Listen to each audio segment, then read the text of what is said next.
இந்த மூணு விஷயத்தை தான் ஒரு கணவன் ஒரு மனைவி கிட்ட எதிர்பார்க்கிறான். ஆண்கள் வெளியில சொல்லவே மாட்டாங்க. ஆனா அவங்க மனசுக்குள்ள மனைவி கிட்ட இருந்து எதிர்பார்க்கிற முக்கியமான 3 ரகசிய விஷயங்கள் இருக்கு. முதலாவது அவங்களுக்கான அங்கீகாரம். காலையில இருந்து வெளியில 1000 அவமானங்கள், திட்டுக்கள், அலைச்சல், வெயில் இது எல்லாத்தையுமே தாங்கிட்டு நைட்டு உங்க கணவர் வீட்டுக்கு வராருன்னா அது உங்களுக்காக மட்டும்தான். அப்படி ஒரு வரப்போ இன்னைக்கு ரொம்ப டயர்டா இருக்கீங்களா அப்படின்னு நீங்க கேட்கிற ஒரு வார்த்தையும், உங்க கையால அன்பா போட்டு கொடுக்கிற ஒரு கப் காஃபியும் அவரோட மொத்த அலைச்சலையும் பாரத்தையும் அங்கேயே இறக்கி வச்சிடும். ரெண்டாவது நம்பிக்கையும் மரியாதையும். ஆண்கள் எப்பவுமே அவங்களோட பலவீனத்தை வெளியில காட்ட மாட்டாங்க.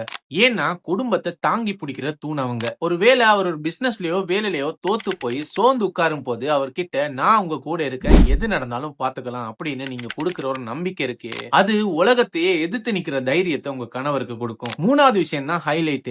வீட்டுக்குள்ள வரப்போ கிடைக்கிற நிம்மதி. உலகம் முழுக்க சண்டை போட்டுட்டு நிம்மதியா இருக்கணும் அப்படின்னு தான் ஒரு ஆண் வீட்டையே தேடி வரான். அந்த நேரத்துல வீடும் ஒரு போர்க்களம் மாதிரி இருக்காம அன்பான ஒரு இடமா இருக்கணும் அப்படிங்கிறது தான் எல்லா ஆண்களோட ஒரு ஆசையும் கூட. இந்த 3 விஷயமும் உங்க கணவருக்கு கேட்காமலே கிடைக்கும் போது உங்களோட வாழ்க்கை ஸ்மூத்தா இருக்கும். நான் சொன்ன இந்த 3 விஷயமும் உண்மைதான் அப்படின்னு நினைச்சீங்கன்னா கமெண்ட்ல ட்ரூன்னு டைப் பண்ணுங்க. அப்படியே நம்ம சேனலை சப்போர்ட் பண்ணுங்க.